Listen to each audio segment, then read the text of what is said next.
జనరల్గా రాజముద్ర అది ఆంధ్రప్రదేశ్ ప్రభుత్వం. ఇక్కడేంటి దీని మీదనే పెద్ద ఎత్తున మేము పోరాడాం. శాశ్వత భూ హక్కు మరియు భూరక్ష పథకం. ఏదో ఈయనిచ్చినట్టు ఆ భూమిని తరతరాలుగా వారసత్వంగా భూమి వచ్చింది, కష్టార్జితం భూమి వచ్చింది. ఆ భూమి అతను కొనుక్కుంటే ఈయన ఫోటో వేసుకొని ఊరిగే పరిస్థితికి వచ్చాడు. ఇవన్నీ కూడా ఒక మనిషి యొక్క అహంభావం.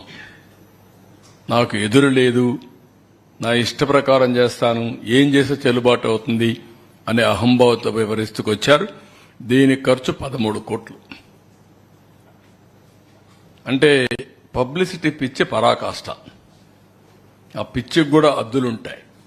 భూమి వాళ్ళ సొంతం, వాళ్ళ తల్లిదండ్రులు, వాళ్ళ కష్టార్జితం, దానిపైన ఈయన ఫోటో బలవంతంగా వేసి ఇవ్వడం. అంటే ఇది క్లియర్గా ప్రభుత్వ అధికార యంత్రాంగాన్ని, ప్రభుత్వ అధికారాన్ని దుర్వినియోగం చేయడం ఇష్టానుసారంగా.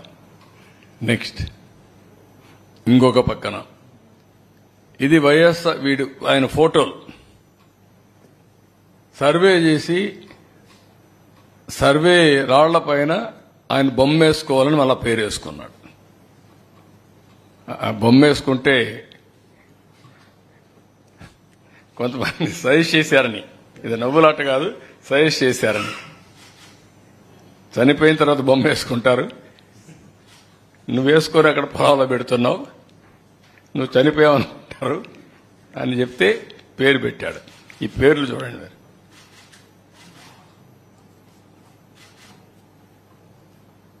దీనికి ఖర్చు ఎంత? దగ్గర దగ్గర 640 కోట్లు. గ్రనేట్ కావాలి దీనికి.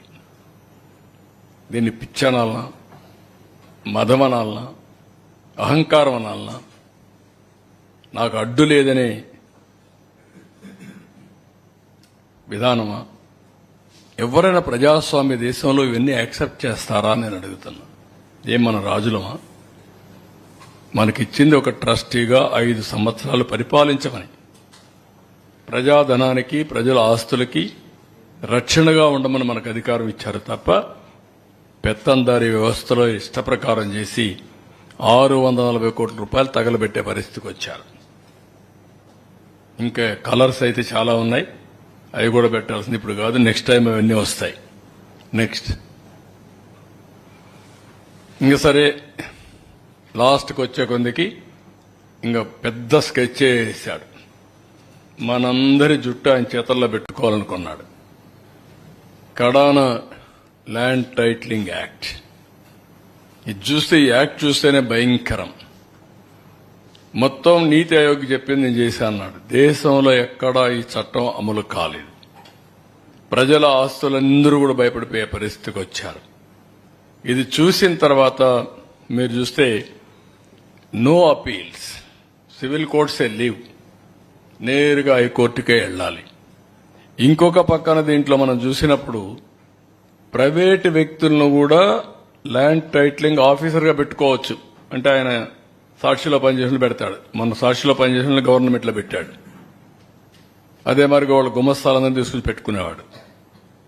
అంటే ఎంత అహంభావం. అందుకే ఈ యాక్ట్ని ఫస్ట్ క్యాబినెట్లోనే తీసుకొచ్చాం, రద్దుకు రికమెండ్ చేశాం, దాన్ని రద్దు చేస్తున్నాం. కానీ ప్రజలకు తెలియాలి, ఆ యాక్ట్ యొక్క వివరాలు ప్రజలు చర్చించాల్సిన అవసరం ఉంది. అందులో ఉండే దురుద్దేశాలని అర్థం చేసుకోవాలని చెప్పి నేను కోరుతున్నా. నెక్స్ట్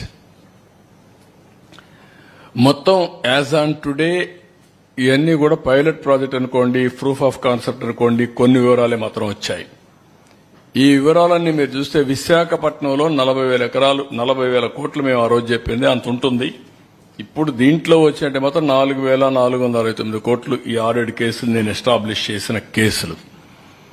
ప్రకాశంలో 101 కోట్లు, తిరుపతి 270 కోట్లు, ఇంకా చాలా ఉంటుంది, కొన్ని వేల కోట్లు ఉంటుంది తిరుపతి.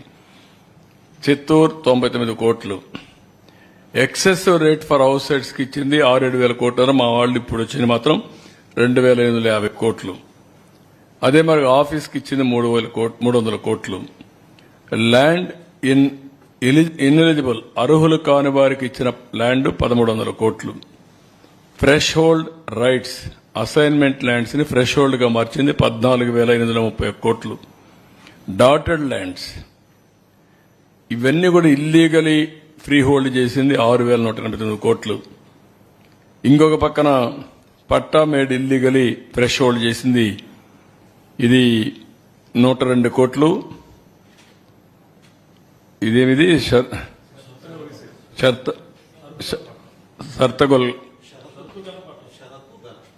షర్తగల పట్టా ఉంది, అవనగడ్డలో ఉంది.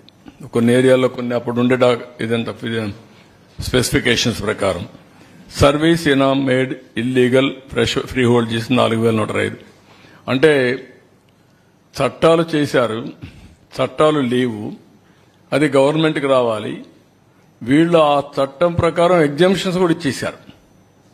ఏదైనా సరే ఆ ల్యాండ్ కొట్టేయడంలో సిద్ధహస్తులు వీళ్ళు ఎన్ని ఉన్నాయో అన్ని వైలేషన్ జరిగాయి.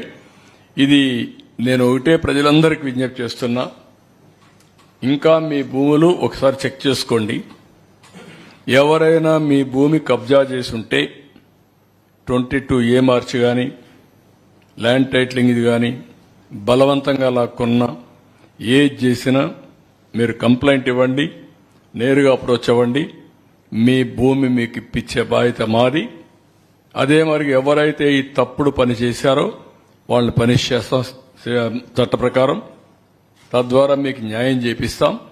ఇలాంటి జరిగినప్పుడు భవిష్యత్తులో ఇంకొకరు చేయకుండా ఉండాలి అంటే కఠిన శిక్షలు అవసరం.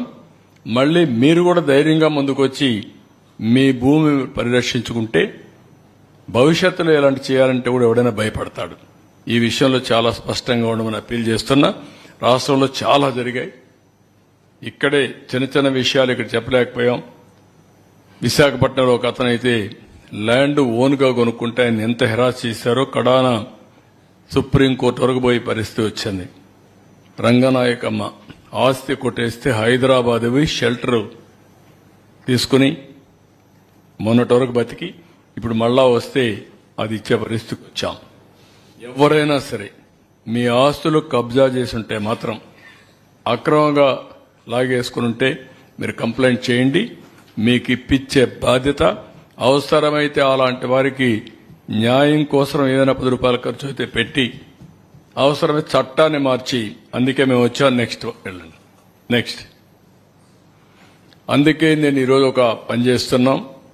ఇలాంటి ఫ్రాడ్ అంతా కూడా విలువ ఈరోజు మాకు వచ్చింది మాత్రం 35,576 కోట్లు. అదే మాదిరిగా దీన్ని మొత్తం చూస్తే ఇంకా ఎక్కువ ఉంటుంది. అంతేకాకుండా గవర్నమెంట్ వాళ్ళందరినీ కంప్లైంట్ ఇవ్వమంటున్నాం. దీనికోసం ఒక చట్టం తీసుకొస్తాం.